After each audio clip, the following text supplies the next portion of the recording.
Hello and welcome to the Table Talk Wednesdays here at the CDL Café, where leadership isn't just talked about, it's challenged. This isn't your typical leadership conversation. This is where we gather around the table every week to ask hard questions and put character back to the center of how we lead. Sometimes it's just us, the team, sharing real reflection, and sometimes we pull up an extra seat for a guest whose voice brings fresh perspective, bold insight, and lived experience to the table. Because around here, we believe leadership that isn't rooted in character won't last. Leadership that doesn't challenge the system won't change it. And leadership that's all image and no substance isn't leadership at all. So grab your coffee, lean in, and let's get into today's table talk. Let's go. We're gonna do something a little bit different today. We never, when we sat on the table, we never ordered coffee, right? So we're gonna pretend that we are in a coffee shop, and I'm gonna ask Atala what she would like to drink, and then Dr. McKenzie, what do you like to drink? And based on your drink, I'm gonna ask you a question related to today's topic. What do you think of that? I like the idea. I think that sounds like a refreshing, something new. So go ahead, please. That's what we're going to do from now on. Now on onwards, we're going to be asking this question because, it's impolite to be sitting on a table and not asking the guest or asking ourselves what we have to drink during the conversation. And of course, the conversation should link to the drink that we have. So today we're talking about the habits of highly trusted leaders, which me and Dr. McKenzie were talking about last, 2 weeks ago. Mm-hmm. And yes, today we're happy to have you, Atala, with us to share your perspective around this topic. So that's why I decided we'll do it this way, and it's going to be, we're going to kickstart however the answer goes, right? Very good. So, Atala, what's your favorite drink? I like cafe latte. That's one of my favorite. Cafe latte. Cafe latte. Spanish latte or? Italian. I don't know. Italian one. Italian? Yes, I love the cafe latte. Awesome. So, your cafe latte says, what's the difference between a leader who is being liked versus a leader who is highly trusted? How can you make the difference? Well, I think that the one that is highly trusted, it really leads by values, by principles, and integrity. And also is the person who naturally connects, doesn't have to be forcing, any relationship. People come to that person because express transparency, connection, and values. I think that when we lead in that perspective, we find even solutions faster and easier. So that would be for me the difference. So if someone came to you and asked you, how can I make the difference between the leader who is trusted and the leader that I have to like he's a normal employee, he's a normal colleague, and he's been, he have a boss, he have a leader, he have a head of department, and he came to you and asked you, how can I know that this guy deserves my trust? What would you tell him? I think that just look at his person. How did he behave? How did he react when there is a problem? How did he treat people? How did he, even his posture? How did the regular words that this person uses? I mean, I think in all those areas you can see when a person is trustworthy or not, when the person is leading by integrity, by values, or just by wanted to be, popular or try to practically win the likes of people. I think that we express everything. So if you look at those, facial expressions, words, thoughts, behaviors, reactions, that can help you to identify who is leading with integrity, and also who is leading by just wanted to be popular, famous, or liked. I like that. Dr. McKinsey, what's your favorite drink? Well, I don't drink coffee, so um, so mine is gonna be a lemonade. So I always love Uh, lemonade. Doesn't matter where where I'm always a lemonade person. And tea. I okay. drink tea, but tea would be So tea. let's go with the hot beverage because I did not prepare anything for cold drinks.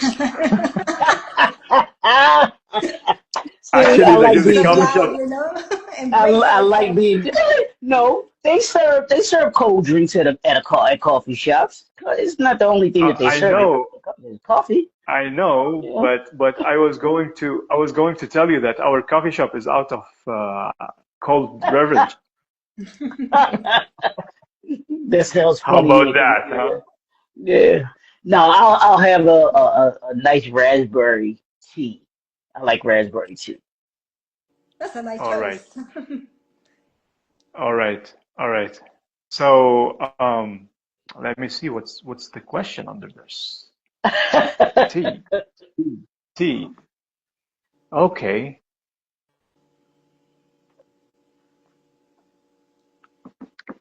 Can a leader be trusted when he make unpopular decisions?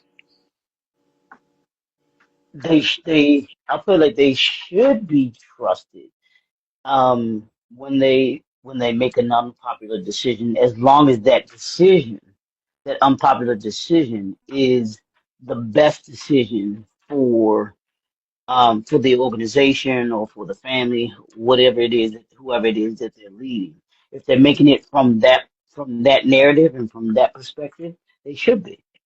People may not like it, the ultimate decision, but as long as it's for the betterment of everybody and not just for themselves, they should be. I believe they should be trusted. Yeah. Awesome, awesome. I love this answer because and this will lead me to something that came up to my mind just now. Now you said they should be trusted when they're making unpopular decision because it's going to be for the benefit of the company, right? What Mhm. if the decision was, excluding a team member from the department? How would you talk into this situation? Well, I would ask you, what do you mean by excluding someone Like from? taking taking someone like this leader have to make the decision to let one of Hmm. the team members go because the organization doesn't see that he fits, and Hmm. we want to apply your answer in general, like let's apply this into a relationship, maybe, Hmm. making the decision to let someone either leave a team or leave your circle, or Hmm. how do you speak into the situation? Because what I'm trying to do is this is a part two of the habits of highly trusted leaders. And we want to dive deep into the questions because trust is the wealth, in my point of view, that's how I see it. Trust is the wealth of integrity, which is the real currency of leadership. Hmm. So we need, like, people need to get out from this episode or from this conversation with Jim's understanding how trust goes into such situations and how it affects our thinking and how we should look at trust. So that's why I asked you this question. So what would you say about, again, like, I'm going to ask you the question again, if the decision was to let someone go, whether it is for the benefit of the organization or the benefit of someone's life? Well, I think that that decision has to be made, and I'll give you a real life example of that. The Baltimore Ravens, their kicker has some outside issues that he's dealing with, and he's been accused of doing something that was that is illegal. I'll just say it like that. That is illegal. So the decision had to be made whether or not the Ravens kept him on the team or let him go. I mean, he is virtually one of the best kickers ever. I mean, ever Mm. in the NFL, and very popular.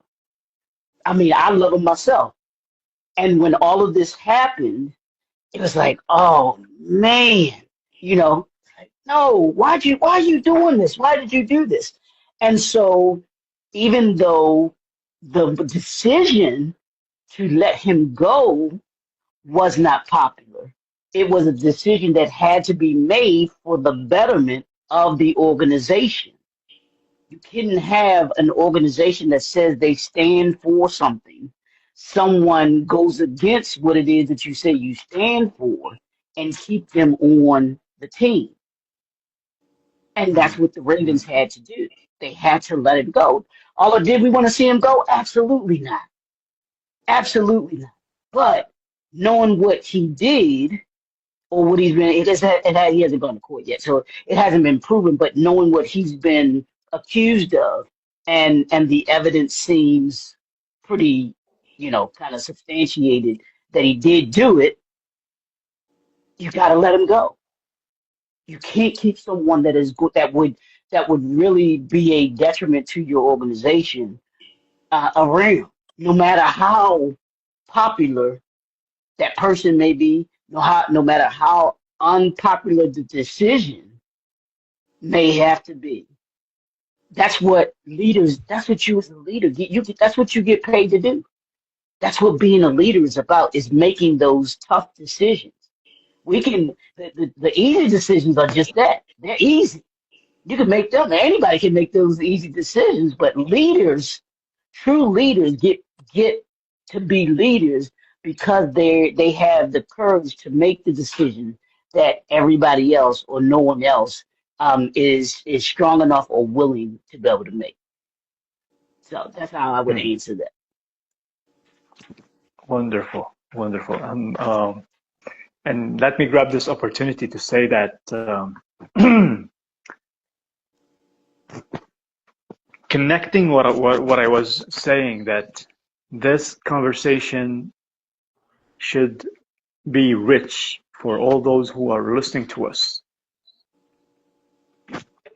I made a sheet where you can download at the end of this episode that is going to help you, because Dr. McKenzie, you spoke about decisions and easy. I mean you compared easy decisions with hard decisions, or like what Hmm. leaders do and what other people do. This speaks to what I have created, and I'm happy to share after this episode, that is going to help those who want to really understand the power of decision making, because this is one Yeah. of the greatest habits of highly trusted leaders. It's gonna help those people to be able to narrow down everything and have the ability to make the decisions that they should do, whether it is hard. I mean, of course, this is made for people to simplify the hard decisions and be able to make these decisions no matter the cost, no matter what's going to happen next. So after this episode, this sheet is going to be uploaded to the file section in the Facebook group of the Character Driven Leadership. And trust me, it's going to help you a lot in your journey, because as you all know by now, that our mission is to help you become a VIP leader, a leader who's walking with values, integrity, and principles. Now, I wanted to share in the something there. previous, yeah, go ahead, I think Atala. that My I question think was that going to be for you, My question was going to be Well, for wait you, a but minute, wait, go wait, ahead. Italia, wait a minute. I'm not gonna let him get off the hook. After you say, ask what you gonna ask Italia, he's gonna talk about what coffee he wants, and then That's he right. has to correlate That's it right. to what he's Definitely. doing. He's not getting off this week. Awesome. Go ahead, Italia. No, no, Go no. ahead, No, Italia. just wanted to share something that in reality, when we're embracing the values, again, the integrity and the principles, I think that's like a guide. It will show you right away, when you have a tough decision, you just go back and see what are your values, and it will give you direction, clear direction. You don't have to hesitate a lot because you know the values. Whatever the values are from you, you have to evaluate them also, updating sometimes. And from there, it's really easier to make decisions because it's not just the emotion, it's clarity.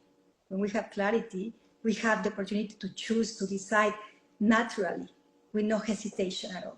So I think this is in life and in business, it's the same thing. I think when we're lacking that character, that integrity, that identity, that's what we're lacking also the opportunity to choose wisely with consciousness, not just for the best of my life, my family, my business, but for the best of community, business, anything.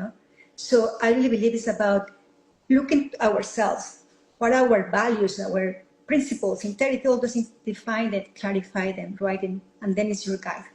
That's easy. And I think once that we practice over and over, it becomes really easier to make decisions, even the tough ones. So I just wanted to add that.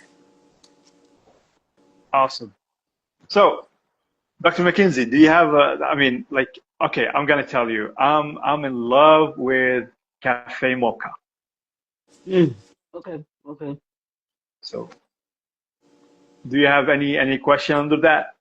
Well, I have no idea how you were taking the coffee that we selected or the drink that we selected, and then correlating it to a a leadership habit. Okay, I'm gonna ask you this: what do you believe that a leader can?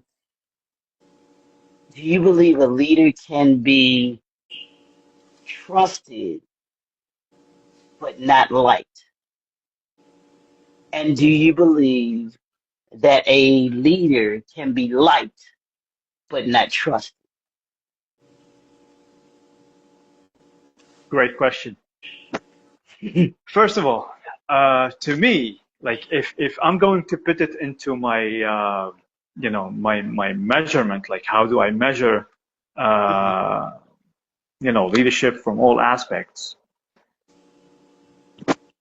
A leader who is trusted will be liked along the journey by the people who really deserve to be around that leader.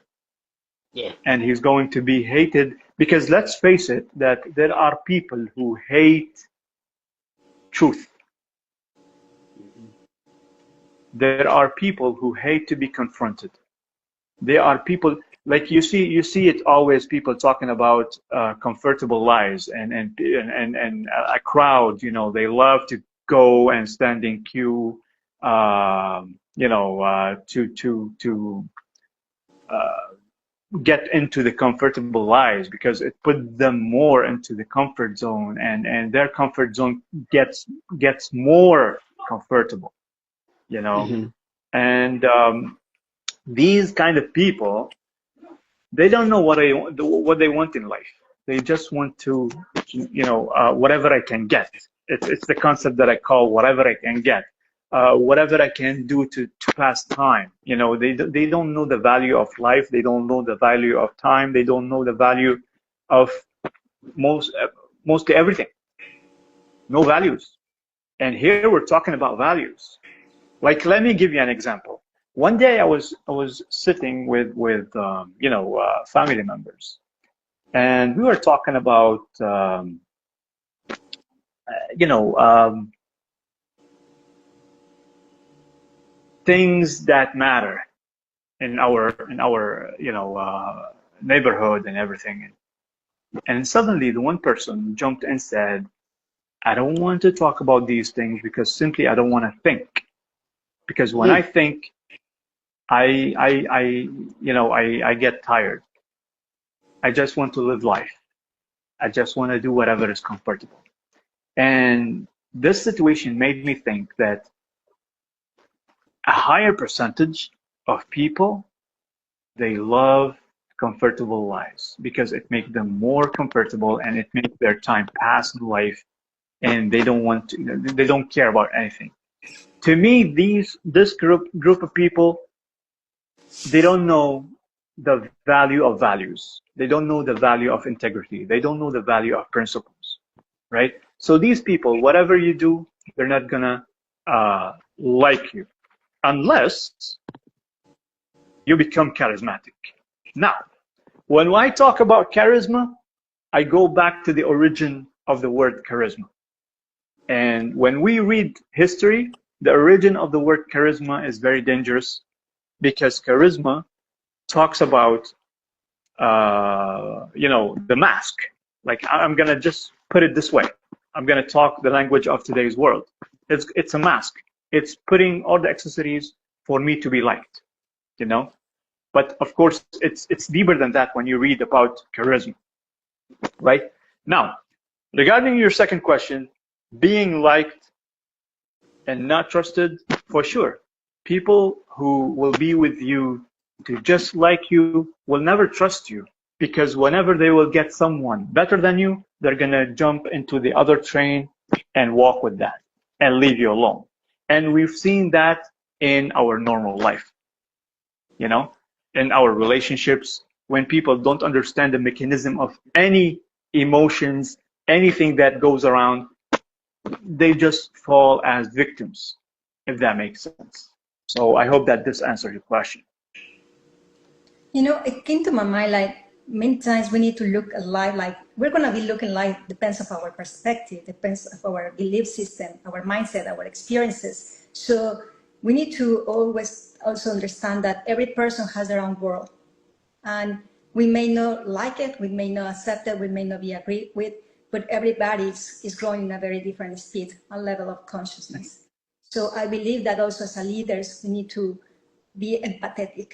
We need to also be able to understand people because every behavior counts, every experience counts. And sometimes we see life from our own perspective because maybe we have been growing a lot, maybe we have been evolving, we have been becoming very resilient. But I understand something also. For me to be a leader, I need to be understanding. I need to be compassionate to understand why this person cannot see that there is a better way to live or a better way to even feel an experience. So I believe about those values guide you through this way of thinking and connecting with people. To really lead, I believe we need to be more consciousness about how I am leading. What is my really purpose in life to lead my family or my business? What is the real purpose behind? That gives us also clarity and direction in life. I was looking at you like, what's going on?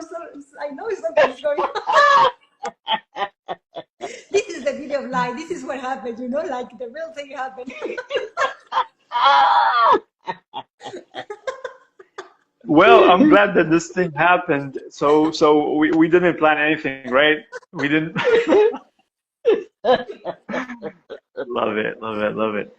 So Atala, I wanted to ask you, since I asked Dr. McKinsey in in the part one interview, what is the number one habit for highly trusted leaders in your point of view, or from your point of view?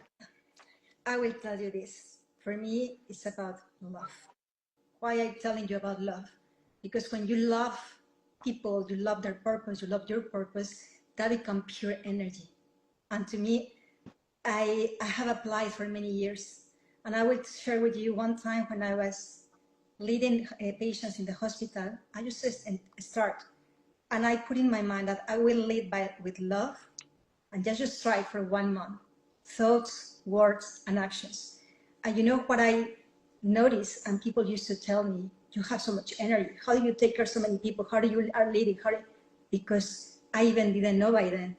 But for me, when you cultivate love, it gives you energy, productivity, insight, and it helps you to lead with more understanding, connection, and I will say even in naturality.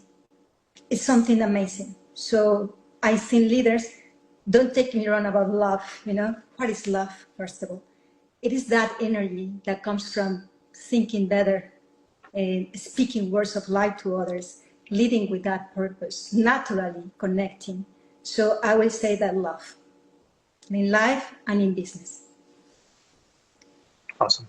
So do you have, like, for those who are listening, they might want to know how they can practice love on a daily basis, or or make an exercise, to Of develop, course. or maybe evolve in this area. Absolutely. For example, it's like when you have this value. What does mean love? If you have a thought, you have a conversation that came into, and it makes you angry, for example, disappointed, because we all have those conversations too.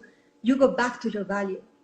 It's that contrast effect. You don't ignore the emotions. You acknowledge that emotion, that thought, that feeling. But then you go back, what is my value? What do I want to practice today? So love comes with a lot of different other values, but it's the first one, because you can even connect with your body, how your body feels. Breathing, put your hand into your heart and breathing in naturally, consciously. Inhaling love, it changes chemistry. Going to the event and practically confronted with love, it changes the perspective. So what I'm talking about here is like a muscle. The more that you practice, the more that you cultivate, the more energy that you want to have, the better digestion. Your well-being is going to be really like changing naturally. So I would say use this value, like your anchor. Like when you're having tough moments, connect again with love. Breathe in, connect with emotions, and actually respond in love, because that will give you naturally a different perspective, but also energy and productivity. Another thing will be writing. Write your thoughts and transform them. Use the word love. I choose to react in love. React in love. That's different. I choose to love myself. I choose to show love to others. That's different, but connect with emotion. There are many ways, but I will say that will be very helpful for whatever want to start applying in their lives. Hmm. I'm not gonna let you go with this. You know, as we said, that whoever is listening to us, they have to get the maximum out of what we are sharing today. And this value that you shared, love, is, again, as you said, it's one of the essence. It's something that we need. You know, I'm gonna be transparent and frank with you and honest. I don't like I don't have it in my top priorities, but since I knew where I was going wrong in some of my, you know, decision making in areas in my life, I discovered that I need to train myself in this particular area. I need to dedicate more time into this. So it would be great if you have a resource that we can share in the near future in our group. And maybe we will be talking more about this, because this is going to be essential for any um, situation, or any phase in someone's life. All Absolutely, right? absolutely. It would be my pleasure. Absolutely. Awesome. Awesome. Dr. McKinsey, can you remind us what was your number one habit from, you know, um, for the highly trusted leaders? Well, my number one habit actually is consistency, because consistency to me, it builds what we're talking about here today. It builds trust, it builds credibility. And trust grows when our actions match our words. And as Natalia was saying about love, love is a verb. Love is a noun and a verb because it's action. I can tell you I love you all day, but if I don't have any action, if I don't have anything that's behind that, then you can't. If I don't have any consistency behind telling you that I love you, then you're not gonna believe that I love you. You would just be like, okay, those are just words. But if I put the Mm. action behind the words that I love you, I'm doing things to show you that I love you. I'm showing up. Consistency is nothing more than just showing up in the way and the manner in which we're supposed to show up and do the things that we say that we're going to do. That's what consistency is. Daily. Like I said, daily, weekly, monthly, quarterly. We talk about that from a business perspective. That's consistency. How are you showing up every single day in what it is that you say that you want to be when it comes to being a leader? Because here's what I've learned. I've learned that beliefs come from feelings. Feelings determine our actions. Actions determine our habits, and our habits determine our character. I have a That's question. how I the have a Awesome. question. You say, what is the main thing that you say it leads to character? What was the main thing? consistency. Oh, I belief. The believe belief is the first thing. What you belief. believe. Yes, the belief system. The belief creates Yeah. everything And else. Yes, absolutely. right, Yes. right, right. Because that's how you get to the habits of a trusted leader. The more I see that the actions that you're saying, that you're showing up, and that you're doing the things you do, the more I trust you. The more I see Mm. that the action or the results of your actions, I begin to trust you more. Remember when we were little and you had to learn how to ride a bike, and your parents would tell Hmm. you, when you didn't have the training wheels on, I got you, I got you, I got you, I got you. We trusted that our parents were going to be there, and we might have been hesitant, but until we started riding and they let go of the back, but they were still there, we trusted them that if something were to happen, they weren't going to allow us to fall. And that's what leadership is getting people to see that what you're saying is true about what it is that you're going to do. I will add something else that you just mentioned. I believe in everything that you said. But I will tell you something. When you start cultivating the love, is consistency also on daily basis. So that creates different energy, chemistry, it changes. I mean, this is proof, scientifically proved. So when you start really cultivating every single day, you know, your thoughts, your words, your actions, how you are responding.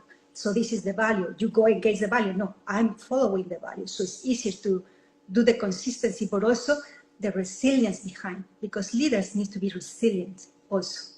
Sometimes it's tough Hmm. decisions. Sometimes it's, I don't even know how I handle this problem. I don't know if I want to be doing the right thing. All those questions come, but at the same time, it guides you through so easily because you are leading people with a different energy that transmit. That makes sense? You start for yourself, and automatically people get attracted to you because your energy level is higher. So you are more productive, you are more empathic. That's the beauty.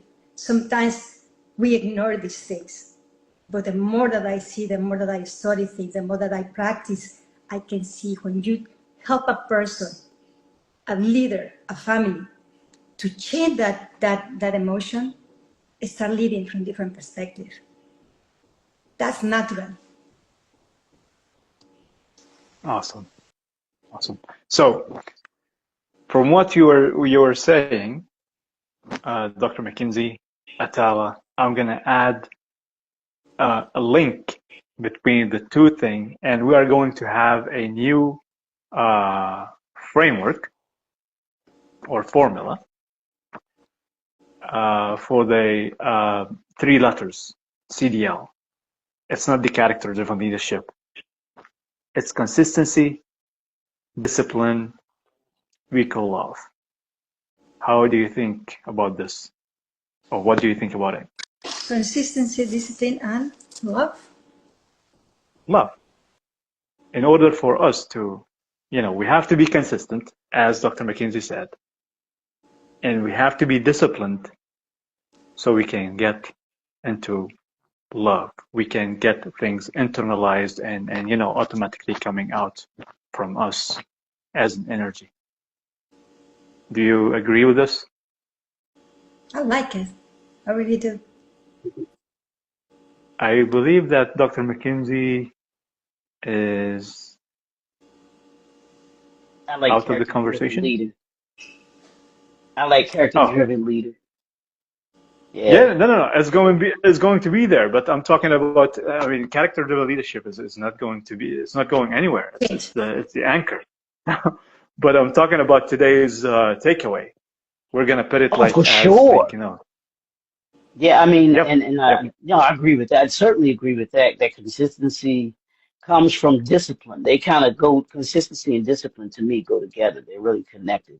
And then the love aspect of it, I think when you are consistent about something, you're disciplined in something, you certainly have to have an affection for it, which I think is the love part to me.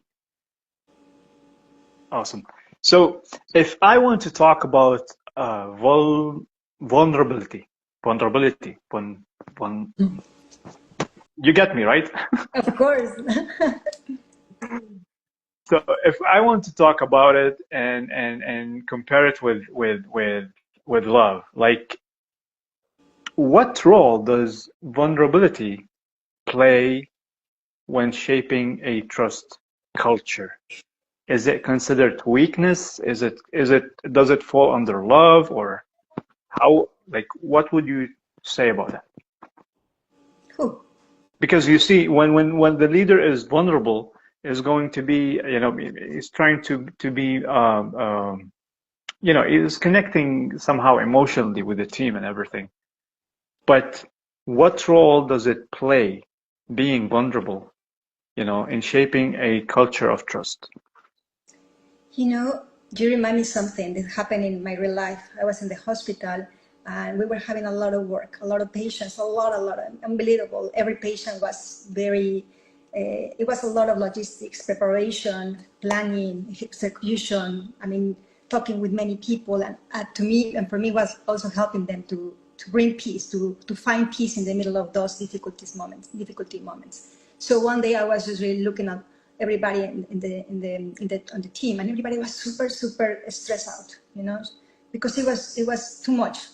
So one day I said, I don't like this. People go to it very late. They are also like very drained, They are serving people. We are always serving people, but to which level? So one day I say, this is not working. I decided to observe, to write down everything. It was a lot of work, but it was observation. And I said, I need to speak out to somebody. So I did it. And it was amazing because it changed many things. I have to be vulnerable. I have to be very vulnerable, but also be very firm and believe that I was speaking out for many people, because sometimes you don't want to speak. You don't feel like somebody's going to listen to you, first of all. So if we don't believe that, we're closing already our doors. So we were in a meeting. I was able to speak out, to show some numbers there, and it was amazing because it changed so many things. So when that happened, you see that vulnerability also leads you to something, right? And sometimes you have to be vulnerable. That does mean you have to be also strong enough to speak out, to be sensitive, and also to be able to believe that you can make a change.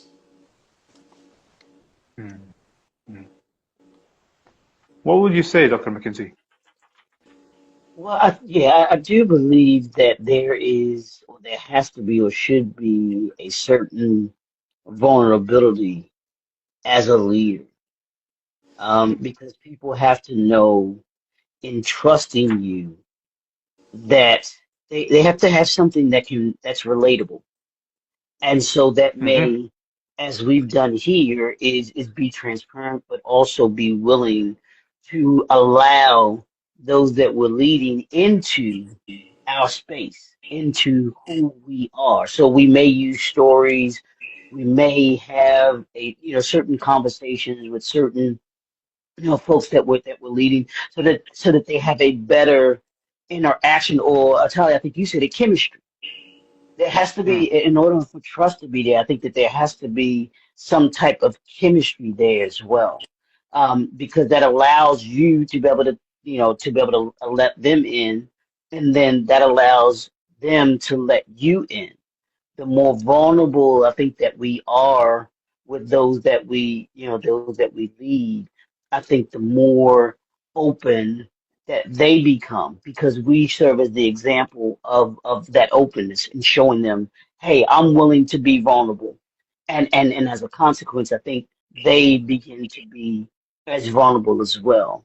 And you can see, I mean, I've had examples of leaders that were, it was just, there was no interaction, there was no conversation, there wasn't any chemistry there. And on both sides, that was my side and their side. It was intentional on my side. I ain't telling you all my business. I don't come to work to tell you my business, but there are certain things that I did learn how to be able to share, because I knew that there has to be certain trust there. There has to be certain transparency there. If you're going to be able to earn someone's trust, or someone's going to be able to earn your trust. Either way, that goes mm, both ways. And in order to mm, be able to do that, in order to be able to be effective. I would say something, I think that when we're vulnerable, it's to be so authentic because people can feel that. If you just try to be empathetic with somebody, that doesn't work. People feel it. So we need to be able to be vulnerable because we mean that, because we feel it, because we understand people, because we want the best for people, right? But every emotion we express, every thought that we don't say, we express also. So we need to be very aware of these things. Sometimes leaders, they want to empathize with employees just because they want to, but they don't really believe in that. So that's a very Hmm. big mm. difference there. Thank you for sharing this point because I was going to ask you to what extent, being vulnerable, I mean, is a good point because oftentimes people think that this is weakness, and then sometimes you see people saying that I'm not gonna be, I'm gonna be, controlling my emotions because I don't want those around me to feel that I'm weak. Hmm. So thank you for sharing this. And if you have something that we can add to this question, which is to what extent, that would be great. Because again, people might be interested to know. We have so many people who will be watching this video, uh, who will get some provoked questions around vulnerability. You know, so to what extent? If you have something to add to that, that would be great. Yeah, well, I'll add this to it. In the vulnerability, yes, you do have to be mindful, and you do have to be careful in your Hmm. vulnerability. Doesn't mean that you have to share all of your info, doesn't say all of your situations and all of your life or anything like that with someone, nor do they have to do the same for you. You have to just, to me, you have to decide where that line is. One of the greatest exercises that I've ever been a part of was when I was with this company. They had a day retreat that we went to, and we Hmm. had filled out these forms that they had given to us, and it was to determine. Ty, you might do this type of thing, where to determine what type of person that they are. If you're an alpha, if you're, I forgot the other different things, to see what type of people that we were. And so Alpha, Delta. yeah, it was different kinds of personality traits. What kind of personality traits that you have? And so in the day retreat, they had gathered all of our data, and at the day retreat, it was just us. It was a group of it was a group. I forgot how many of us that were there that day. But what they had us do was talk about certain things that were going on with us individually, and there were things that we didn't know about each other. There was something that we might have known, but what it did for me And I always remember it because it opened my eyes to you never know what people are going through and what Mm. they're dealing with outside of, the job and why they acted, why they might be acting certain ways. And some of them were very transparent about what they shared. And that helped. That helped. I think each of us came away, I know I did personally, having a better understanding of, of the other individuals that were in there. And so when you allow yourself to gain trust, you have to have a certain amount of that vulnerability that you have to be willing to share, because what it does is I think it makes any team or anybody that's working together collectively, it draws you closer because you then know each other's experiences. And you either and you have experiences that you all have collectively, and you have experiences that you have separately, but other people know what's going on, and that what might know what's going on with your life and the things that you're dealing with outside. So you do have to, if you're going to get trust, you have to be vulnerable. It has to be a characteristic trait, a habit of any leader. If you can't be trusted, I mean, you won't be trusted if you can't be transparent. You won't be trusted if you can't be vulnerable. And that's what leadership is about, is understanding where that line is and how much to share, how much not to share, where to push, where not to push. All of those things come as a part of that vulnerability. Yeah, well, no, might not want to share that. You know what I'm saying? Or I I think wanted to this is add a something to what you just mentioned. Actually, I believe like leaders, we're missing something. We're missing the true Mhm. connection, the true vulnerability, because in meetings, usually we always work talking about business. But guess what? When you start speaking about life, that connects, that allows you to see that somebody else is going through something, how Yeah, empathetic you can be, how supporting you can be. So it changes the dynamic, and that's something that is, this for me is fundamental. Always when you start just a simple personal question, I always talk in the hospital, it's not for curiosity. Those questions every single day making, how are you truly feeling? What is the most beautiful moments in your life? Simple questions allow me to know so much about people and their emotions to be able to really support them in those moments. So I believe that leadership needs to be vulnerable, but also needs to be so wise to say, what is my needs? What are the needs of my teams? What are their emotional needs? We don't think about that. And emotions are key, because if we help somebody to transform, uh, you know, lack of security, lack of self-confidence, maybe lack of, I don't know, respect, maybe tolerance, into something a little bit higher that they believe, that person is going to be more productive.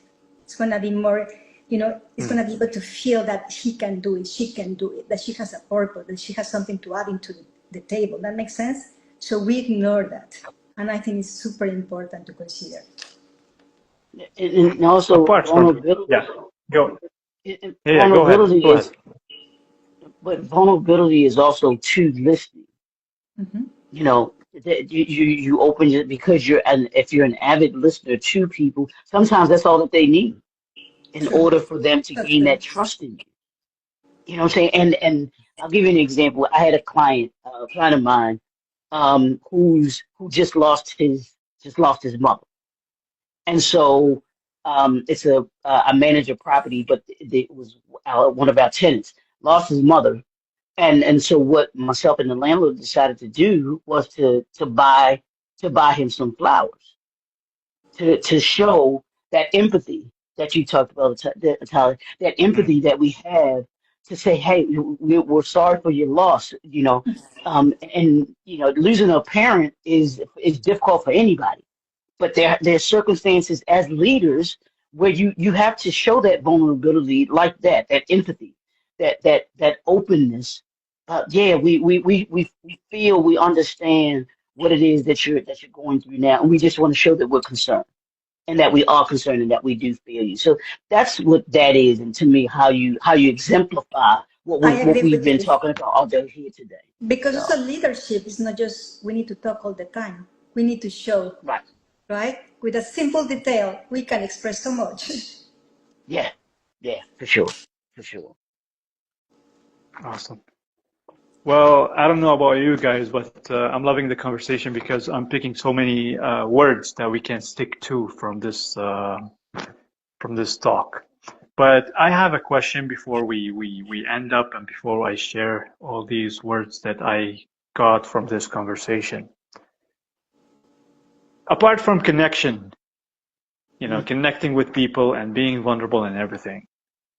What do you think? And let me hear from both of you. Like, what do you think is the habit that a highly trusted leader should have to form an environment where people trust each other? That makes sense? Say that one more time again.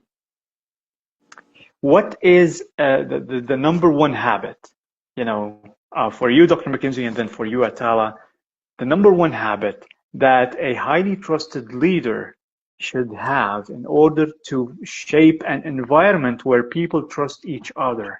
What's the thing that he can make that can be contagious, if that makes sense? Well, I would say it goes to what I was saying, the consistency. Because if you Hmm. exemplify consistency, then that allows everyone else to see that consistency, and it holds everybody else to that standard.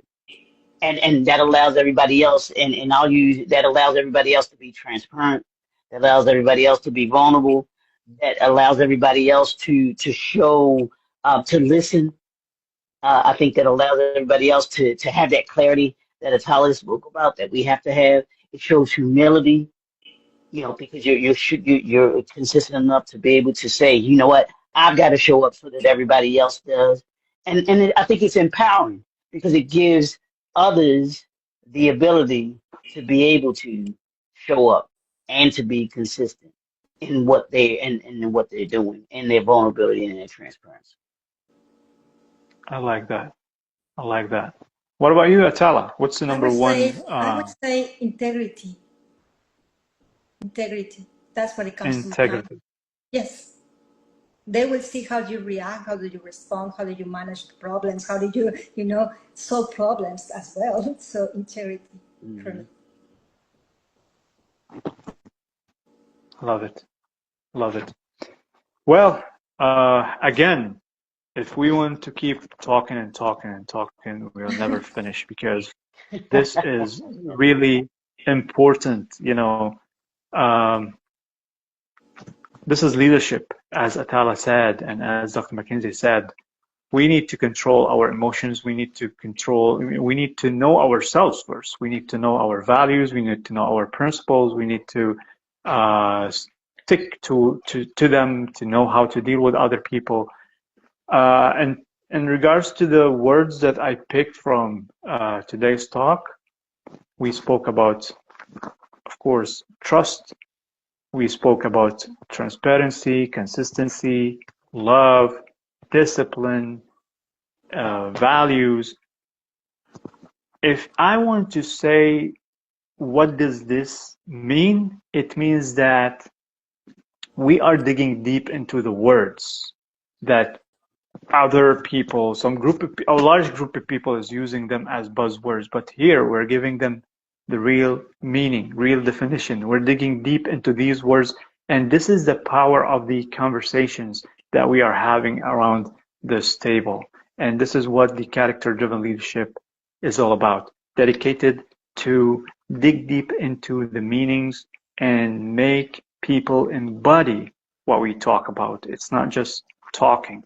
We will show you, and stay tuned actually for what's coming because we are brewing something. Me, Dr. McKinsey, and Atala. It's going to be revealed uh, from today onwards. We're going to have this kind of countdown and everything. So stay tuned for this, and of course, don't forget that there's a resource that will be added to the Facebook group where you can download and start, applying what we were talking about today um, just to make your life easier when it comes to making hard decisions, right? And keeping it flowing, because that's going to be vibrated out of your character, if that makes sense. And other than that, I'm going to ask Dr. McKinsey and Atala for a final word, and then we will close out and see you next Wednesday. We'll start with you, Atala. Final word. I would say just today, just cultivate love in your life and see where it's going to lead you, this value. You're gonna help us. You're gonna help us with this, right? Absolutely, yes. Awesome, Doctor. You will be Hey, Dr. surprised. McKinsey. No, Awesome, I awesome, Doctor. and I mean, Yeah, go ahead. I'll just say that the habits that you have as a leader, you have to internalize them. Be consistent. And that consistency is the foundation of everything that you do, of the habits. If you don't get any habits that we've talked about here, the two, the three, and I'm sure you'll give yours, Doc. You know, these three habits are the beginning. You know, you want to incorporate all of them, but you definitely want to have that. You want to have that integrity. You want to have that consistency, and that will build all of the trust that you have or that you'll gain in anyone that you lead in whatever aspect of the life that you have. Thank you, thank you, thank you, Dr. McKinsey. Make sure that you go back and listen to my answer. I don't want, like, don't let it go. Right? I sure will, Doc. I sure will. All right. Thank you so much. It Awesome, was a awesome. pleasure. All right, Speaking then, to you guys. No, you know you. what? You got to give yours. Of course. I don't think you're walking out here without giving yours. What? Give You what? the same thing that you just asked us to do. Give us your one thing to end this segment on that you want them to walk away with. I want you to walk away with discipline. That's it. You have to be disciplined. If you want to gain trust, if you want to be a person who is highly trusted, if you want to do things with ease, just like what we mentioned earlier, I don't know if it was the last table talk or the one before, when we said, if you want an easy life, you have to work hard for it. Otherwise, life is going to be hard on you. So, if you want to have an easy life and do things with ease, you have to be disciplined. And that's going to be the hardest thing you do. And of course, consistency, discipline, love. The other version of CDL. That's it. Beautiful. That's my giveaway. I hope that Dr. McKinsey, you like that, and Yes, I'm sir. loving. Thank I'm you very loving. much. You're most welcome. We're putting ourselves under spotlight. You know, this is That's who we right. are. That's right. All right, then. You heard it, guys. Until then, see you next Wednesday with our great guest, I believe, as always. And be ready to take some notes. And we are going to have great things ahead. All right. See you guys. Wonderful. All right, everybody. Thank you so much. Alright, that's it for this week's Table Talk Wednesdays. If this conversation sparks something for you, don't just scroll past it. We want you to share this with someone who leads or want to lead with character at the center. Also, we want you to drop your thoughts in the comments. Trust me, we read everyone. And if you believe that your voice could add something to this movement, don't hesitate to reach out. We will be back next Wednesday with another conversation that matters. Until then, lead with truth, lead with courage, and most of all, lead with character. Peace upon you.